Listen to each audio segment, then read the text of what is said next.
And as we heard, Michael Cohen's recordings contradict what the Trump campaign said they knew about model Karen McDougal at the time. It is one of a number of false statements that over time have come from President Trump or a member of his team. At the NewsHour, we do not report on all of them, but tonight we want to take a moment to step back and look broadly at President Trump's record on truth-telling and what it means for our democracy. We start with some background. We're putting America first again, and we are seeing the incredible results. When weighing what's true and what isn't, one of the president's favorite targets is the news media and the many news organizations he attacks. That was the case last night when he spoke to the veterans of foreign wars in Kansas City and stirred up the crowd. Just stick with us. Don't believe the crap you see from these people, the fake news. Just remember, what you're seeing and what you're reading is not what's happening. But in just the last few weeks alone, the president has made a number of misleading or inaccurate statements on subjects ranging from Russian interference in U.S. politics to farmers and trade to how much member NATO countries spend on defense. Mr. Trump's statements on Russia have gotten the most attention, particularly after his news conference with President Putin in Helsinki, where he seemed to agree with Putin instead of U.S. intelligence. I will tell you that President Putin was extremely strong and powerful in his denial today. That brought condemnation from both political parties, including Republican Senator Jeff Flake of Arizona, a frequent critic. We have indulged myths and fabrications, pretended that it wasn't so bad, and our indulgence got us the capitulation in Helsinki. We in the Senate, who have been elected to represent our constituents, cannot be enablers of falsehoods. The next day, Mr. Trump said he stood with U.S. agencies, but even then he put in a caveat. I accept our intelligence community's conclusion that Russia's meddling in the 2016 election took place. Could be other people also. There's a lot of people out there. But a declassified intelligence report shared with Mr. Trump before he became president concluded that Putin personally, quote, ordered an influence campaign in 2016 aimed at the U.S. presidential election. U.S. agencies have not suggested any other country intended to disrupt the election. Earlier this month, in a tweet about the impact of foreign tariffs on farmers, the president wrote that farmers have been on a downward trend for 15 years, and a big reason is bad, terrible trade deals. But that statement is not accurate. Farmers have earned less in the past few years, but that's not been the case for 15 years. In fact, net income adjusted for inflation reached a record in 2013. And many experts say the problem has not been trade deals, but commodity prices. The Washington Post, a news organization the president regularly criticizes, keeps its own list. It found the president has made more than 3,200 false or misleading claims while in office, and that was before the start of summer. It also analyzed a speech Mr. Trump gave in Montana earlier this month and found 76% of the claims the president made in the speech alone were false, misleading, or unsupported by evidence. The latest NewsHour NPR Marist poll asked whether voters think the president generally tells the truth. 58% said only some of the time or hardly ever. 36% said almost all the time or most of the time. Republicans believe the president by a large margin. The poll also asked whether President Trump tells the truth more often or less than prior U.S. presidents. 56% said less often, 32% said more often. For a closer look at President Trump and the matter of truth, we turn to Peter Wehner, a senior fellow at the Ethics and Public Policy Center in Washington. He served in the last 3 Republican administrations, Presidents Reagan and both Bushes. Laura Brown is director of the Graduate School of Political Management at the George Washington University. She's also the author of several books on presidents, including Jockeying for the American Presidency. And Domenico Montanaro. He is the lead political editor for NPR. And we welcome all of you back to the NewsHour. Domenico, I'm going to start with you. We were just sharing with the audience some of these poll numbers. 58% of those polls say they think the president tells the truth some of the time or hardly ever. How does that break down among the electorate? Who are we talking about here? Well, and if you add never into there, you get to 61%. So you have a full 60-something% of the American people who think that this president either never, hardly ever, or only some of the time tells the truth. You know, and when you look particularly in the suburbs, where there's going to be all these key House races, you wind up with seeing that, you know, 3/4 of people who live in the suburbs, including especially suburban women who are going to be so key to this election, really not having a lot of faith in this president or his ability to tell the truth. Pete Weiner, the fact that we're even having this conversation tells us that something different's going on. As we said, you worked in Bush White House at 41, 43. You worked for President Reagan. What is different? Well, what's different is that we don't have a run-of-the-mill liar in the White House. We have a pathological liar.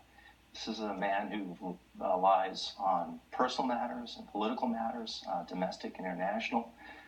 He lies morning, noon, and night, and it just is never ending. So that's one thing. We've never had a president who is so pathologically, lies so pathologically and lies needlessly often. That's one. The other thing is the number of people in this country who believe in the lies, who have accepted them. This has tremendous damaging effects on the political and civic culture of a country. A self-governing nation can't run if you can't have a common set of facts, if you can't agree on common realities. What you've got is a man in the White House who is engaged in not just an assault on truth, but an effort to annihilate truth.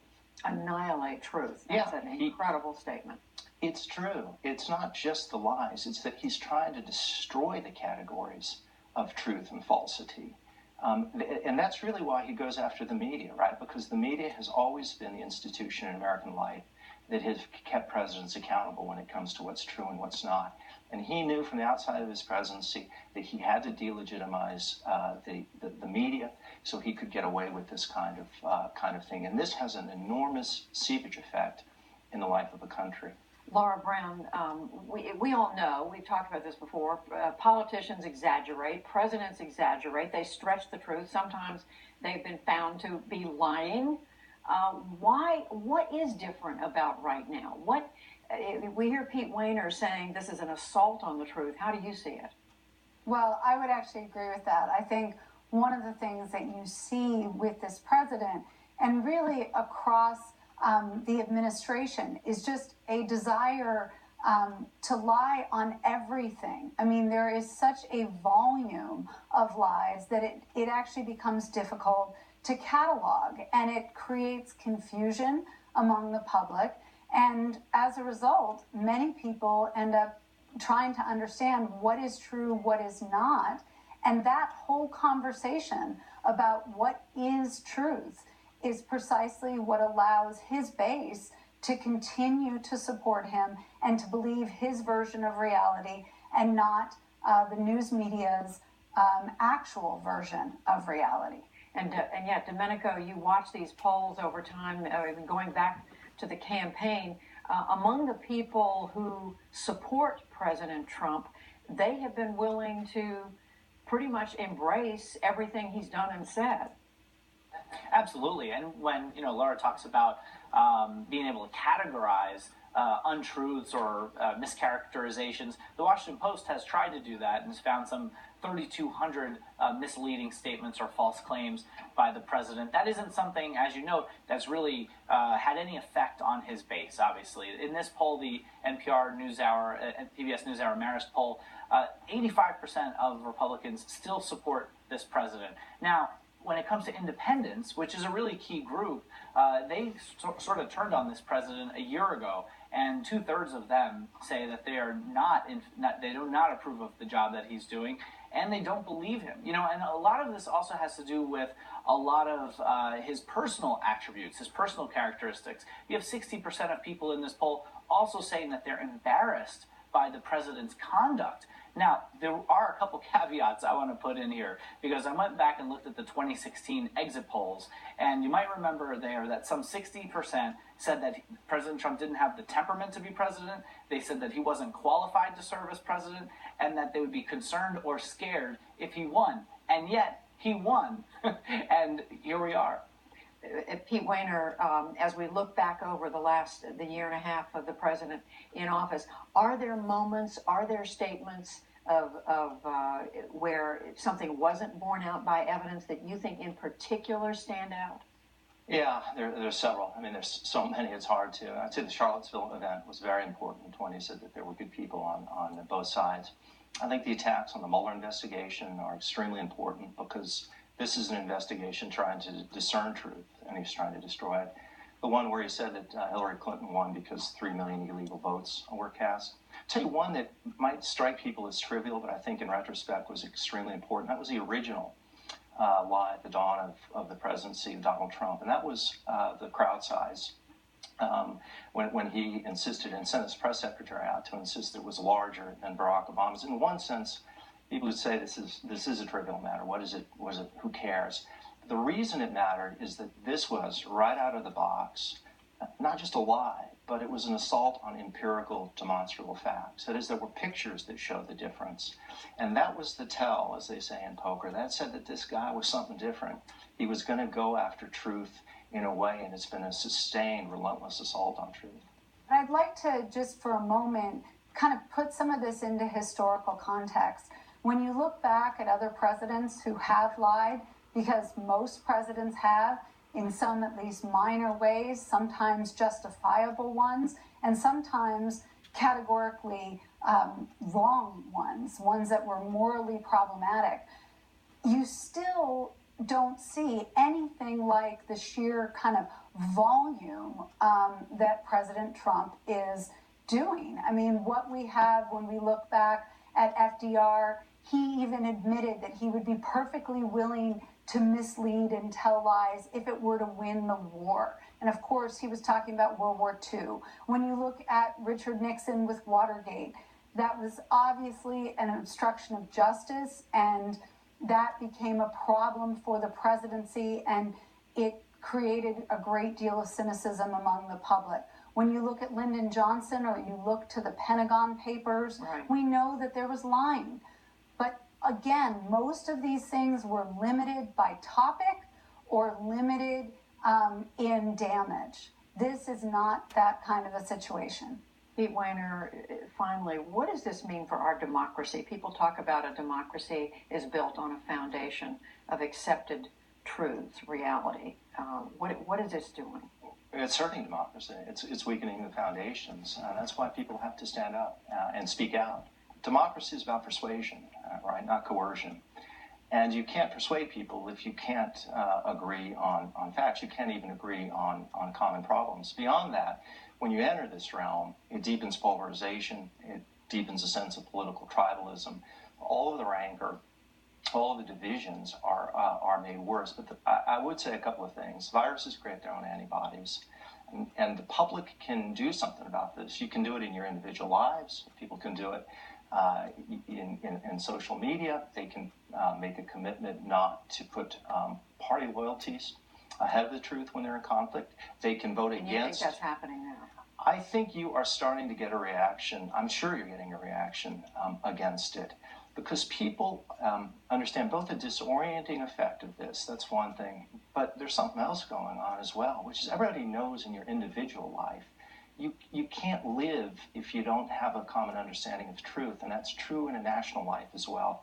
I think Donald Trump, the effect of all of this is exhausting on the public. I think they're embarrassed, as was said earlier, and I think they're ashamed of what's happening. And I think there will be, in 2020 and maybe in 2018, a reaction against this. This is not as if America has a terminal disease and nothing can be done.